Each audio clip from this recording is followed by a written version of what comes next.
are pleased to have Cullen Murphy, third time's the charm.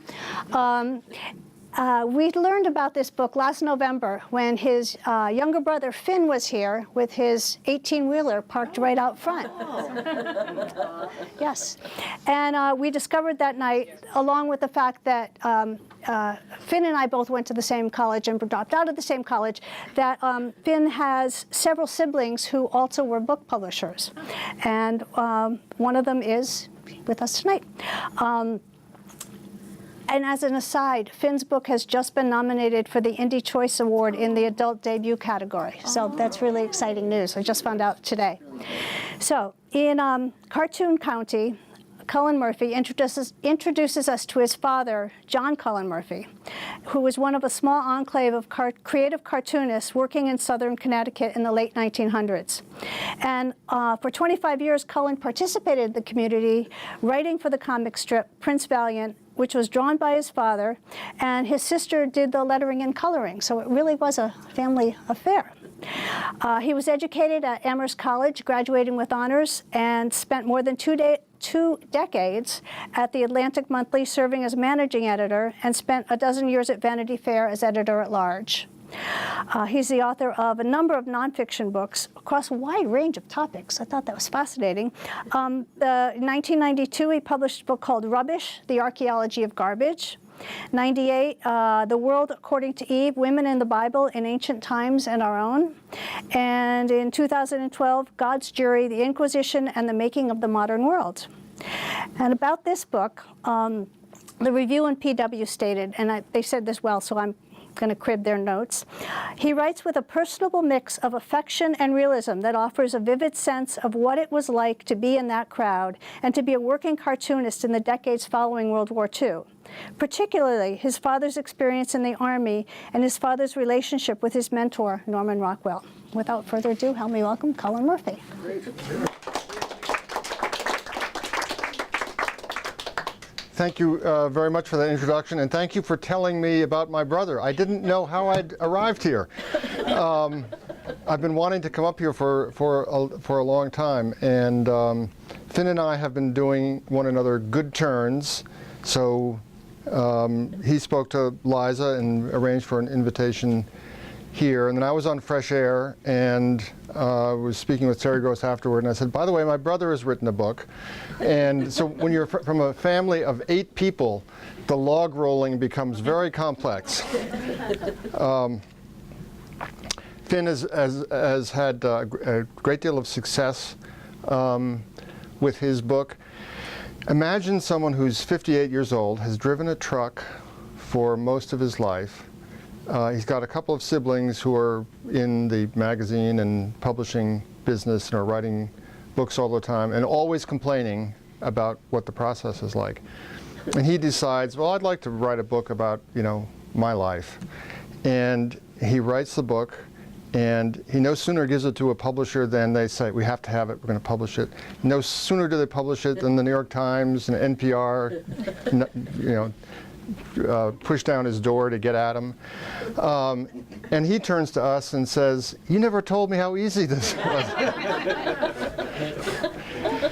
Anyway, well, it's terrific to be here, and I brought a few props here to help us out. And what I'd like to do is, I'm not going to take up too long, probably about a half an hour, to just give, or 40 minutes, to give a sense of some of the topics that I cover in this book, some of the people who are in the book. And but I'd like to leave plenty of time for questions from all of you, because I just know from experience on this particular topic, everybody brings something to the conversation, and I'd like to make sure we have time for that. So let me begin right here with this fellow. Now, that is my father, and it's a self-portrait painted in 1942. He's at Camp Stewart in Georgia. He is 23 years old. As you can see, everything is reversed because he's looking at himself in a mirror. And he has gotten it into his head, he's had this thought for some years, that he might be able to make it as an artist. And every time I see that painting, I think, you've got a pretty good chance. I like the look because he seems, ready to embrace the world, confident, even a little bit cocky and composed. And I never really saw my father like that. I actually never knew this man because the painting was painted 10 years before I was born. So the man I knew was this guy.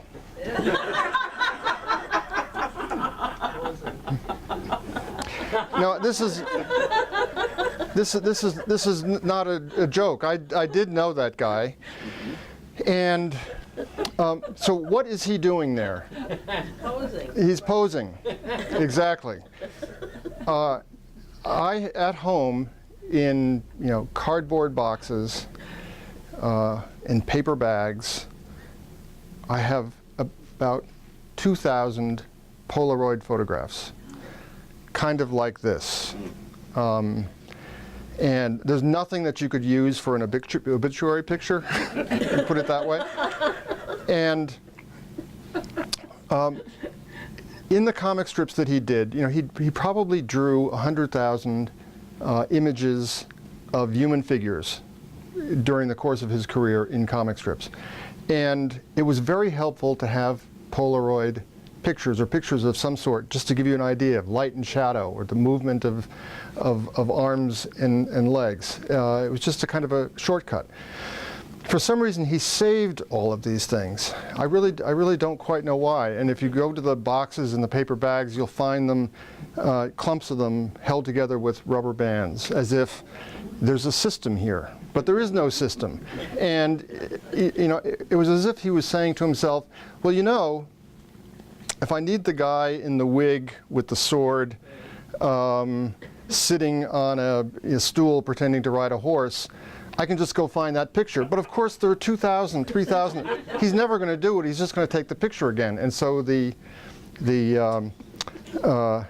oeuvre just grows and grows. But I love these photographs, and there are a lot of them in the book. My brothers and sisters and I grew up in a household where my father was a cartoonist. He did 2 strips. The first one was called Big Ben Bolt, and it was about a heavyweight prize fighter. Now, this heavyweight prize fighter came with some added touches. He didn't have the same life path that you think of with most heavyweight fighters. He had been to Harvard. He had a aunt and uncle that he lived with on Beacon Hill. And but he was the heavyweight champion and then became a detective and a journalist. And then after that, he did Prince Valiant, a strip that had been started by Hal Foster. And when Hal gave up the drawing in 1970, my dad took it over and did it for 35 years. And for 25 of those years, I wrote the strip, and we worked together like a medieval guild, appropriately. But we weren't alone in our neck of the woods when it came to cartoonists. There were tons and tons of cartoonists for a very particular reason. Let me just give you a quick sense, though, of what we're talking about. So that's Fairfield County, Connecticut. And in the mid-1960s, Mort Walker, who created Beetle Bailey and High and Lois, and one of his collaborators, Jerry Dumas, drew this picture because they wanted to show all the cartoonists who lived in Fairfield County. But there's only room for about 1/3 of the cartoonists who lived in Fairfield County. And the people who lived in Fairfield County were the people who did Popeye, Beetle Bailey, Joe Palooka, Little Orphan Annie, Snuffy Smith, Superman, Blondie, Onstage, Rip Kirby, Juliet Jones, Hagar the Horrible, Henry, Barnaby, Big Ben Bolt, and about 20 New Yorker cartoonists and many extraordinary illustrators. They were all there because after the war, and most of them had been in the war, they were young, they were starting families, and they needed a cheap place to live. And in 1947, the answer to the question of cheap place to live was Greenwich. This would change. But back then, this was virgin territory. It was only an hour by train from Manhattan, and you had to be close to Manhattan because that's where the publishers were. It's where the magazines were back in the days when you had 20 magazines publishing gag cartoons. You had to be able to come in on a regular basis. So that was another thing. Of course, you could live in New Jersey. You could live elsewhere in New York State. But New Jersey and New York had income taxes. Connecticut did not have an income tax. So a few cartoonists began moving out into Fairfield County. And all you need, I mean, you know what it's like when you have a critical mass of like-minded people. Suddenly, it becomes a bigger critical mass. And before long, you had, well, by my count, certainly upwards of 100 cartoonists living in this one county in Connecticut, and they socialized with each other. They were, you know, in our house in Greenwich. Whenever there was a cocktail party or a dinner party, it was almost all cartoonists. And it would be the same if you went to someone else's house. They played golf together. They helped each other out. It was a very close-knit group of people living in what was otherwise the land of the man in the gray flannel suit, where everyone was a commuter with a briefcase going into New York. But it was as if there was this group of aliens who were living in the same place and had their own little, Mennonite society that really no one else was aware of, except for us kids. It was everything, and the men in the gray flannel suits seemed to us like, the oddballs, and so let me tell you about a few of the people who come up in my book who were just part of our family life as we were growing up. I'll start with Mort Walker. Last Sunday there was a memorial service for Mort. He died in about 2 months ago. And Mort was from St. Louis and came east after the war, stayed in the east, and eventually worked up from doing gags for things like 1,000 Jokes magazine and advertising, that kind of dorky retro advertising that uses cartoons, except back then it wasn't retro. And he started Beetle Bailey, and it was a big hit, and then began doing other strips and also hiring other people. Mort was one of these people who was supremely well organized, which set him apart from all other cartoonists.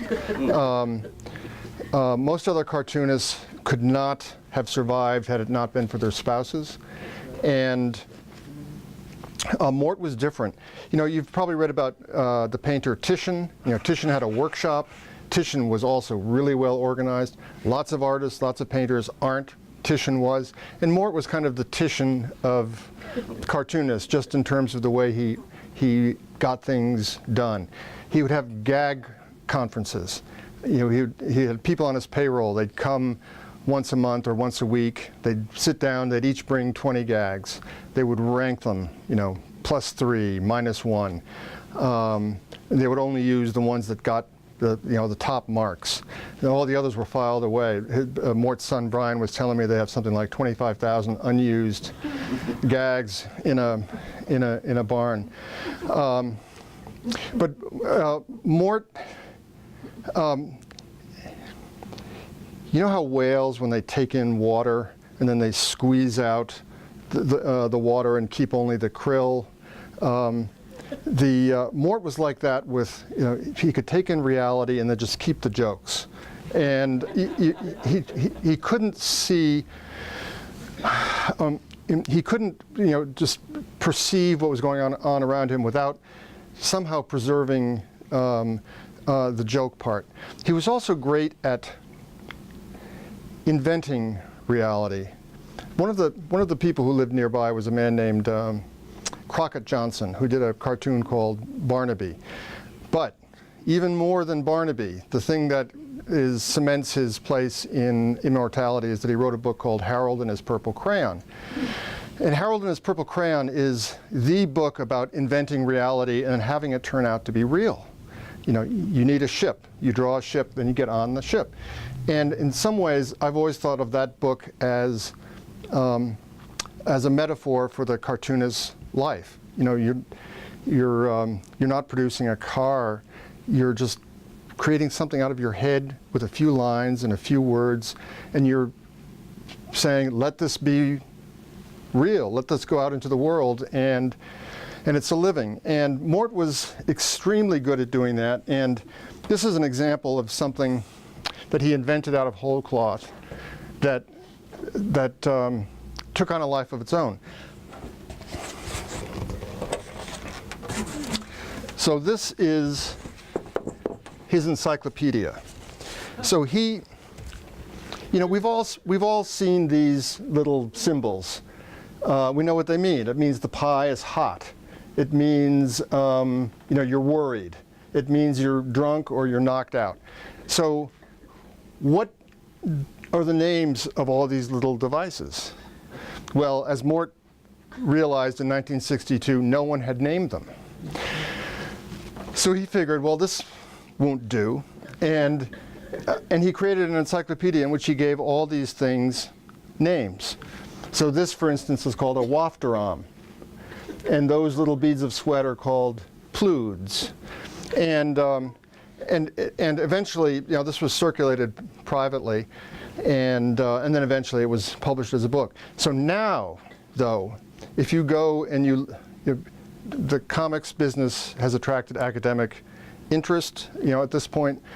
And now, if you go and you know, read some scholarly literature about comic strips, you'll find people referring to, you know, wafteroms and ploods as if these are, you know, the technical terms going back to the Renaissance for this sort of thing when they're invented out of whole cloth.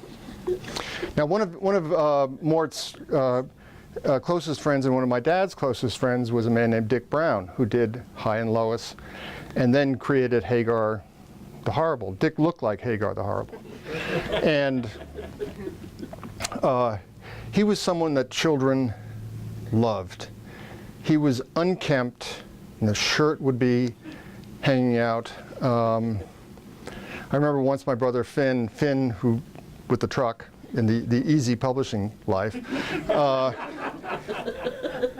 he was about 5 years old, and at a cocktail party with cartoonists, my mother had said, why don't you go around and pass the crackers and the cheese? And he came up to Dick Brown, and Dick Brown took all the crackers off the tray and put them in his pocket. and Finn is looking up at him, wondering, you know, what just happened? And Dick said to him, poverty could be just around the corner. And it used to be said of the writer Heywood Broun that he looked like an unmade bed, and cartoonists always said of Dick that he looked like an unmade Heywood Broun. And but he was a fabulous fellow. He would talk about how cartoonists got their ideas. And there's no single way in which cartoonists get their ideas. But one thing that Dick would do is he would get a big piece of paper and he would put a black dot in the middle of the piece of paper. And somehow that helped him come up with gags. Johnny Hart, who did BC and Wizard of Id, he would lie down. You know, thinking of ideas could look a lot like sleep. And do you know, any of you know the work of Jim Stevenson, New Yorker cartoonist? Sometimes when he got stuck, he would just make two parallel lines of words, you know, of nouns, you know, truck, hat, cat, and then another list of nouns. He wouldn't really think about, there was no rhyme or reason to it. He would just come up with two columns of nouns, and then he would free associate. You know, he would, you know, cat, and fire hydrant. And somehow doing that would get his juices going. You know, some cartoonists had more ideas than they had drawings. Otto Saglo, who was not a member of this particular group, but in 1927 he published 30 New Yorker cartoons in which the drawing did not change, just the caption did. It was a drawing of a manhole in a street, and there was a ladder going down the manhole. So you could tell there like must be two guys down there, two workers, and the caption was just simply what they were, you know, what they were saying to one another. But it was a real tour de force. Stan Drake, who did The Heart of Juliet Jones, that was one of the great realistic melodramatic strips. Stan, you know, Mort was a Bigfoot cartoonist. He was drawing funny pictures. Stan Drake was different. He was drawing pictures that were extremely realistic, and his women were very, very beautiful and stylish. He was a wonderful guy. When my father got pneumonia in the early 60s, this was back in the day when people had oxygen tents when you got pneumonia, and he came and he did my dad's strip, Big Ben Bolt, for a month, in addition to doing his own, which was very, very typical among cartoonists. People would step in when somebody was having a bad spell, and they'd do the work. And nowadays, people, when they're buying original comic art, you know, one of the things that you look for is, oh, is this one of the Hagar the Horribles that Orlando Buccino did? I can tell from the way the E is made. You know, that kind of connoisseurship. I don't have time for it, but I'm glad someone does. Stan was one of the early adopters when it came to technology. He would, he was the first person who had an electric eraser, for instance. You know, with the dental whir, and I remember my father's. You know, he thought that Stan had really crossed a kind of moral red line, and I'm glad my dad is not around to see what has happened to moral red lines. But within about 2 weeks, you know, all the cartoonists, you'd hear that zzz out of every studio. Stan would use, when Xerox machines became widespread, Stan would use them. You would take, for instance, a photograph of the New York City skyline, put it on the Xerox machine, put it on high contrast, and suddenly you had what looked like a pen and ink drawing of Manhattan, which you could then cut out and put on the page, and have a balloon coming out of a window, and you know, you could go play golf. In some ways, one of the greatest artists who was part of my dad's circle and part of the Fairfield County group was Charles Saxon, Chuck Saxon of the New Yorker. Chuck had the most fluid line that you can imagine. You know, he would draw a camel, he would draw a fawn. Everyone. The line was so distinctive. He was a real perfectionist. If you looked around his drawing board at his studio above his garage in New Canaan, it would just be littered with balled up pieces of paper, where if you ever unballed them and looked, you would never know what was wrong with this drawing, but somehow it didn't meet his standards. His specialty were the suburban grandes, you know, having their fourth old fashioned on the greensward in front of their house, and talking in the ways, and which you know, the kind of oblivious self-regard that New Yorker cartoons often can capture. One of my favorites of his is it's a boardroom, and the usual, you know, group of beautifully drawn fat cats are sitting around the boardroom, and the chairman of the board is talking to them, and he says, "Honesty is one of the better policies." and you know, Chuck was, he had a real ear. There were a number of cartoonists who, you know, for the New Yorker, who did not write their gags. They drew them, but they did not write them. But Chuck did the whole thing. His last words, I've always thought, could be a Saxon cartoon. So he's at his home. He has a heart attack, and he falls. And he knocks over a table in the living room. His wife calls the EMT people. They come. He's put on a stretcher. They're bringing him out. His wife is there at the front door, and he looks at her and he says, "I guess I better die. I just broke our best lamp."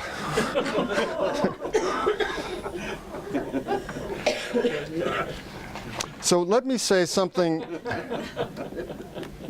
just to step back a little bit and talk about this world as an industry, just very briefly. So there's a Prince Valiant page, and the originals, when my father drew them, were not much smaller than that. And it's, you know, maybe like that. And originally, starting in 1937, and in some places up until the 1970s, they were published that way too, on a full, imagine the New York Times, take a New York Times page, and imagine that occupying the entire page. It's hard to credit, but in just pick a year, 1940, comic strips were a medium that reached more people in this country than any other. If you're talking about numbers of people looking at the same thing every single week, no one looked at more things in common. I mean, the thing that most people looked at in common were the comic strips. Puck the Comic Weekly, which was the Hearst package of comics on a Sunday, could take up as much as 16 pages, each one of which was a full broadsheet size. You had something like 75 square feet of comics, beautifully reproduced, given that it's a newspaper. William Randolph Hearst, when he started publishing a comic section, said that he wanted the color to be so good that it would make a rainbow look like a lead pipe. And so this was a very big deal. If you think about it nowadays, is there any medium, is there anything that almost everyone in America reliably looks at every single week or every single month? And it's not. Our media environment is much more fragmented. And so my father would draw this, and then, you know, without the color, and then he would send it into a syndicate, which is the organization like Hearst or the Field Syndicate, usually associated with a newspaper. And these are the people who would prepare everything for publication. And a lot of that work was done in a place called the Bullpen. And the Bullpen, I remember going to the one at King Features, Hearst, when I was a kid, say in the like 1958 or 59. And it was not that different from what it would have been in the 1920s. You know, it was a bunch of guys, and they were not the most couth of guys. The room was smoky, and it was a wonderful place for a kid to be. They were all cartoonists themselves, or might have been, or came close to being cartoonists, but they handled all of this work. One of their jobs was censorship. And you know, when you have something that's being looked at by 60 million households every week, censorship becomes more important than it is when you're, say, dealing with graphic novels, where the audience is targeted. And so there were all kinds of rules of things you could and couldn't show.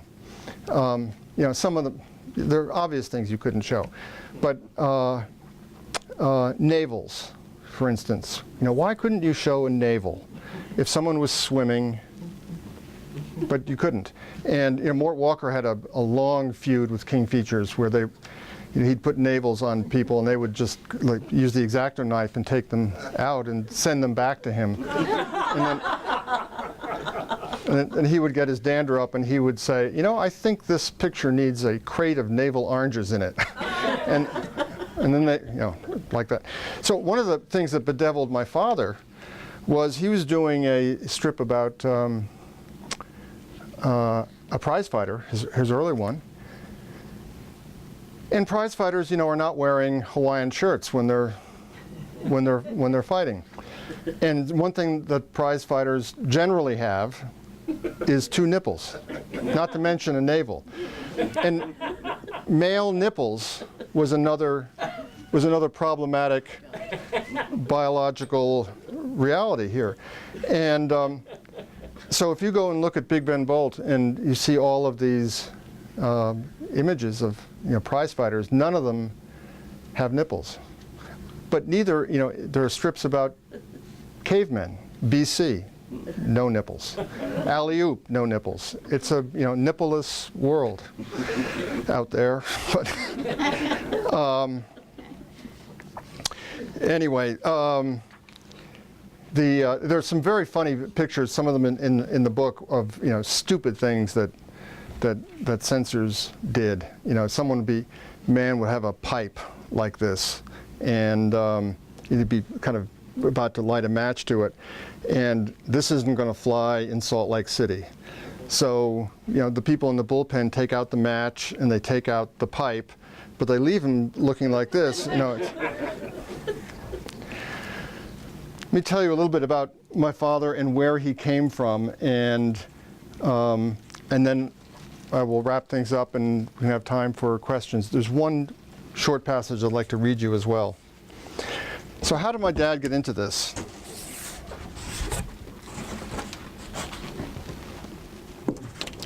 So that's him. And he didn't paint that one. That one's by Norman Rockwell. And everyone associates Norman Rockwell with, you know, first of all, Arlington, Vermont, and then Stockbridge, Massachusetts. But before that, he lived in New Rochelle, New York. And my father was 2 houses down from him. My father had always wanted to be an artist. And so when he was, you know, 12 or 13, just by happenstance, Rockwell saw him playing baseball. And he had a shock of red hair, as you can see. And he went to my grandmother and he said, you know, I've noticed your son playing baseball. Can he model for me? And his mother said, sure. So he began modeling for Rockwell, but he also began learning from Rockwell. Rockwell, in the end, arranged for my father to get a scholarship to the Art Students League. But before that happened, he would do things like he would give my father short stories to read, like a Hemingway short story, for instance, and say, now, what would you do for an illustration for this story? And then my father would come and he would show he would give Rockwell a pencil rendering of, this is what I would do. And then Rockwell would look at it and, you know, well, you know, you're only 14, but Rockwell would do the correct version of what you should do. And I have one of these Rockwell sketches that he did. And then my father would go back and he would do an oil painting based on that sketch, and he did this repeatedly. So it was terrific training. He went off to the Art Students League. War came. He went to war. He was on General MacArthur's staff. He did wonderful work during the war. It's really where he emerged, I think, as the full-bodied, wide-ranging artist that he eventually became. He could do anything: pen and ink, watercolor, pencil, oil, landscape, portraits, and the fact that he settled on a comic strip was because, yeah, after the war, young family, and young Catholic family, so there's 8 of us. And so doing a comic strip made a great deal of sense. He never gave up his passions for all these other forms of art, did them all his life. One of the loveliest paintings I think he did is the last one he did. It's in my book. It's a watercolor of an autumn scene on a country road in Row 8 in Connecticut. And so he did this all of his life. When he took over Prince Valiant in 1970, he and I both kind of quietly wondered whether it might be something that I could join him in eventually. And I worked with Hal Foster to learn how to do it.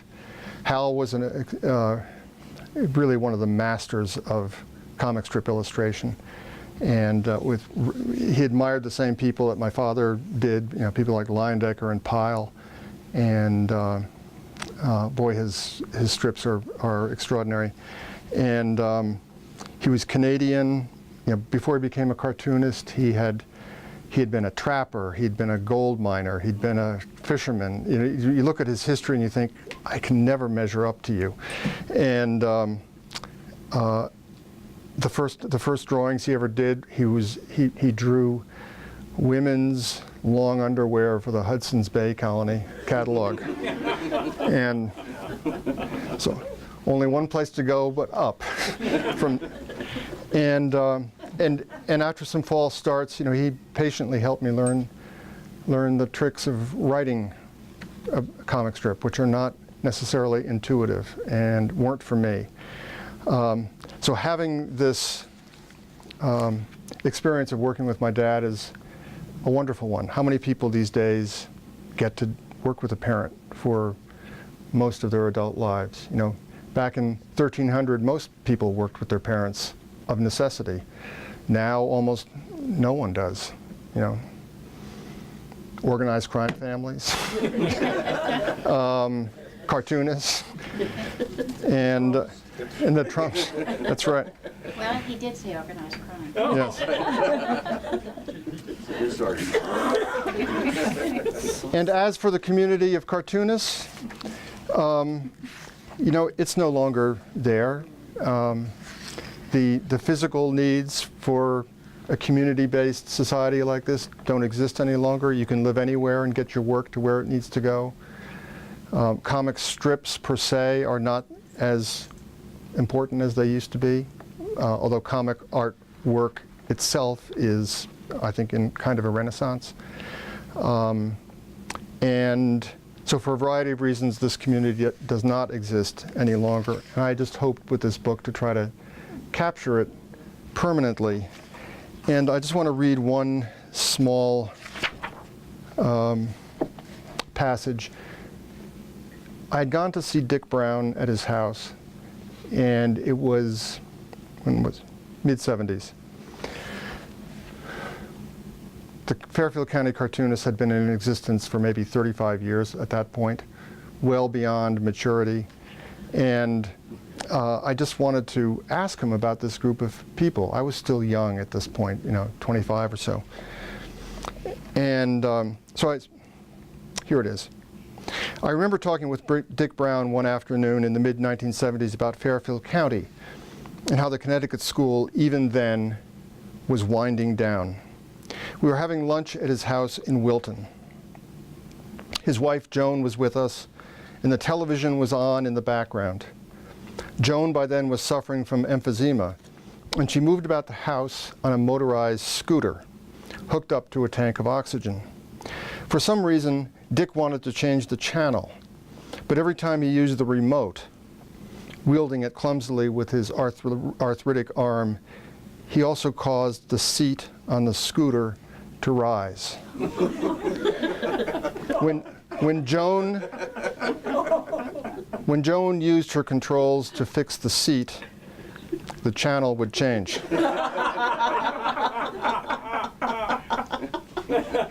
When the fun was over, he came back to what he had been talking about. he was under no illusions. He said, "I feel right now the way I used to feel as a kid when the movie was over. The credits would start to roll, the lights would start to come up, and I would walk slowly backwards up the slanting aisle, watching the screen, just trying to make it last as long as I could." Thank you very much.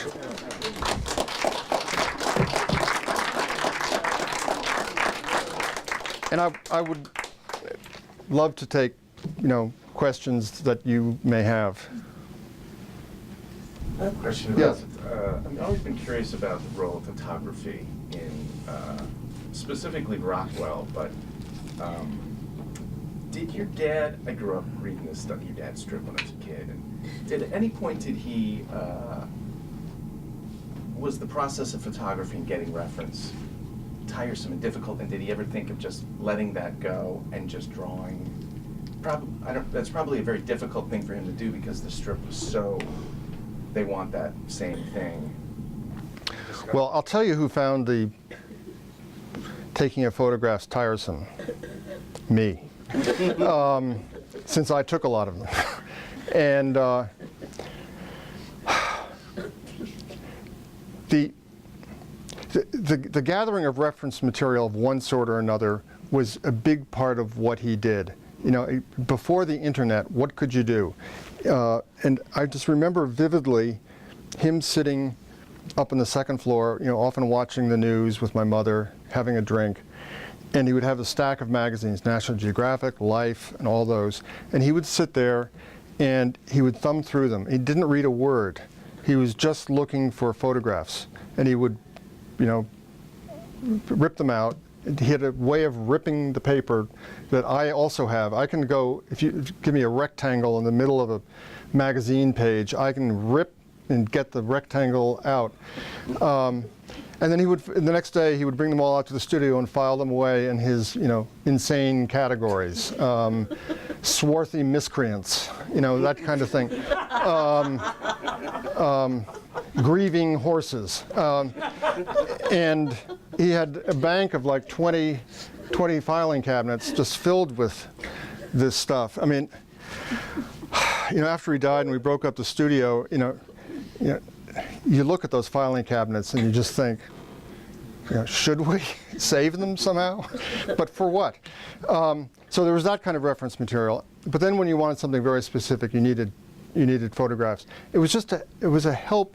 He could have drawn any of these figures from scratch. He knew how to do it. He'd taken the great life drawing courses, and but it was a huge assist to being able to do it. And he knew that people before him had been doing this for a long period of time. As you mentioned, Rockwell. There's an entire book on Rockwell and photography. The Maxfield Parrish used photographs. There's a great cartoonist for Punch back in the 19th century who was probably the first to do it. And his pictures, it was Edward Linley Sanborn, are as silly looking as the one of my dad. He would dress up in Victorian ladies' gowns and things like that. So it was always useful to him. But us kids, when we had to pose, or and even just the taking of pictures, it could use up a lot of time. Anyone? Yes? You said that writing for the comics is very different than writing, and it didn't come naturally. Can you elaborate on that a little bit? Yes.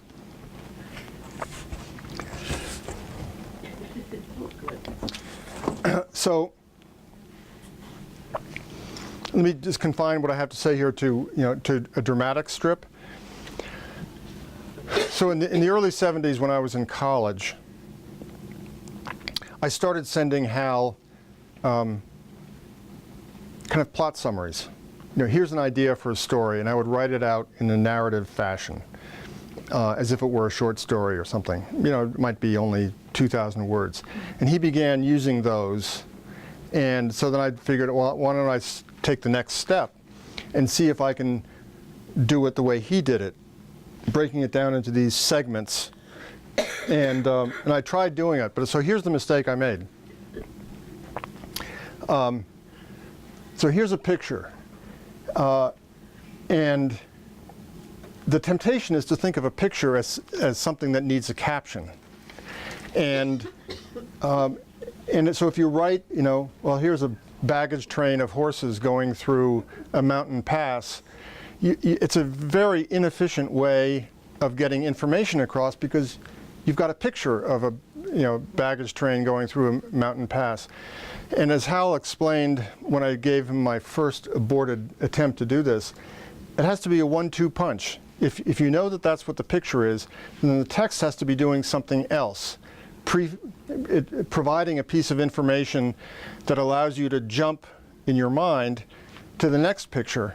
And as he pointed out, the more you can let the reader's mind work between a picture and the words and the next picture and the next set of words, filling in the blank, the faster the story can go, the less you have to actually show. So that's the generic version of what the challenge is. And doing it is harder. I had not been doing it, and I remember when he gave my first attempt back to me, we had gone out to dinner. I remember what the restaurant was. I remember what he ordered, which was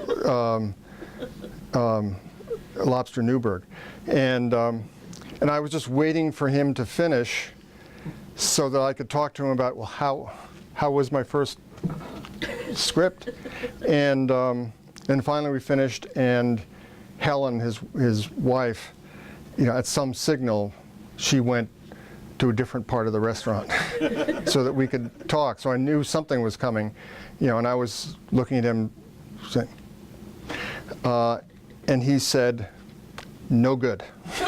And but he didn't leave it there. Then he gave me this tutorial on what I had exactly what I'd been doing wrong, which was what I was just explaining to you. So, yes. We have a small question about Hal Foster and like a technical thing. Mm-hmm. What was with Hal Foster and his not using word balloons? Oh.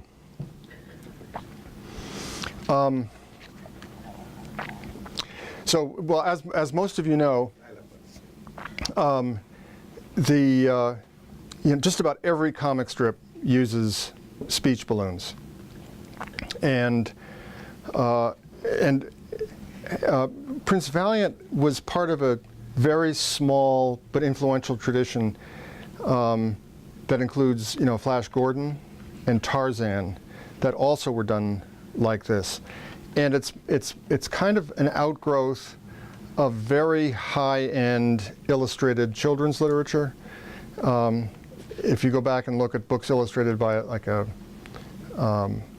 Howard Pyle or N.C. Wyeth, there's that tradition, and it's a form of elegance, and it allows the illustrator to really become still an illustrator without putting this other element in. And someone like Hal or Alex Raymond, for instance, they're very conscious of themselves as people who are coming from a certain kind of artistic tradition. They like to be able to do stuff like this that looked like big illustrated work that was relatively clean and uninterrupted, that recalled the kind of work that some of the people that they saw themselves as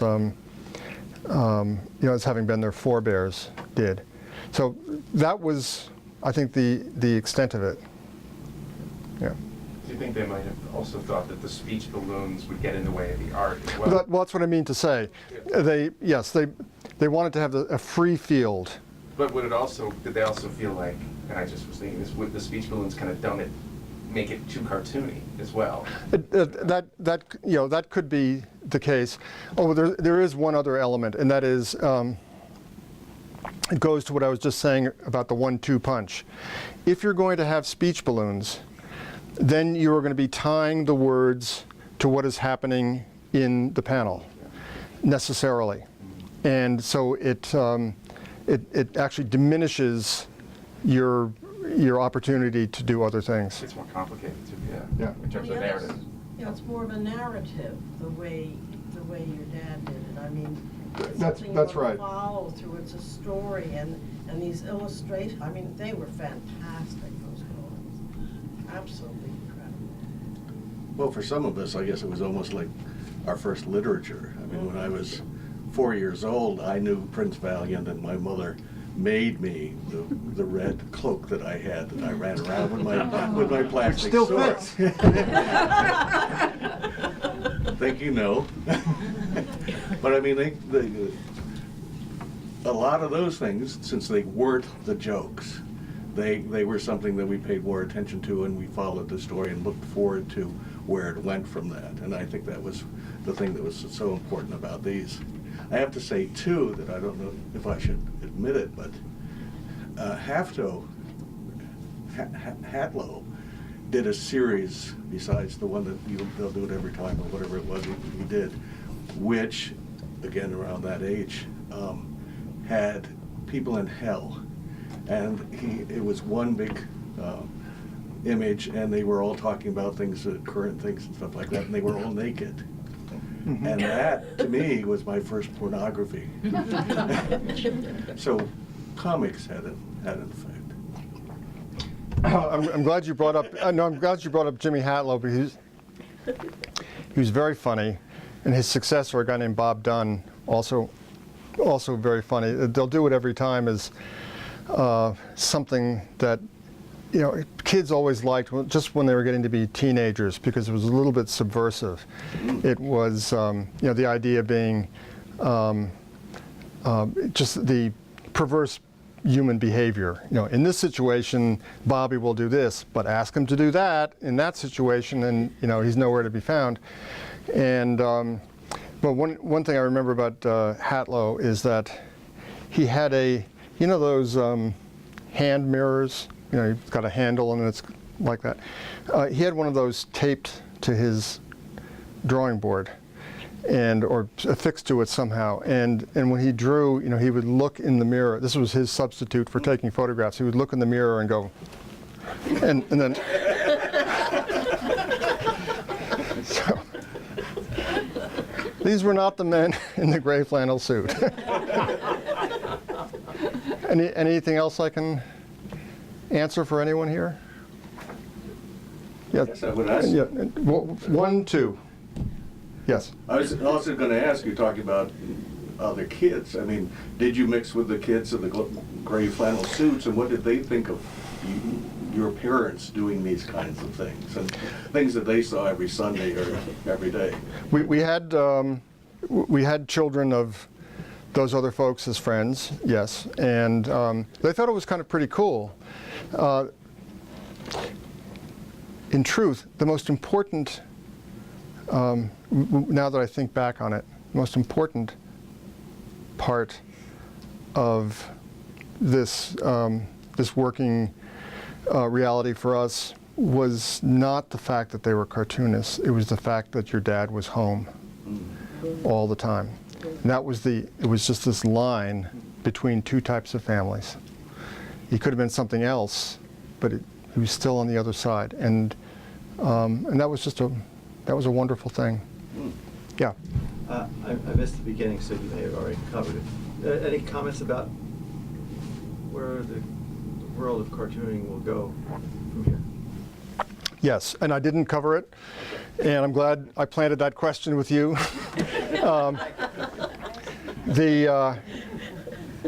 So for reasons we're probably all aware of, the newspaper industry has been suffering. The Sunday newspapers are losing something like 3 or 4 million readers every year, and I myself don't see a world in which comic strips come roaring back in that form ever. Many of them are still very successful. Beetle Bailey is still in 1,800 newspapers around the world. You know, that's a nice income, but it's not going to be what it was in 1945 or or 1950. And that's life. However, since the 70s, and I'm sure you can find antecedents, but since let's just say the 1970s, graphic novels have been coming on strong. You can't go to a bookstore where you don't find a couple of rows of shelving devoted to graphic novels, and you go to a place like Newbury Comics, and all the books are graphic novels, and these works span every kind of genre, every kind of mood, emotion, every kind of style, every kind of literary valence, and that is where the future lies. And it's a different kind of future because it's freer. You can do whatever you want in graphic novels, which you could never do that in newspapers. It's freer, and on the other hand, it is not as lucrative. It's harder. You know, a run-of-the-mill cartoonist could make a living in Living Greenwich in 1950. It's harder to make a living in graphic novels. But I think the artwork is extraordinary. The writing is often extraordinary, and that's where the action is. And I think it's kind of a golden age. I was going to say in the making, but it's already here. And so that if you're looking for the future, it's in those shelves that you'll find in every bookshop. So thank you very much. It's been great to be up here.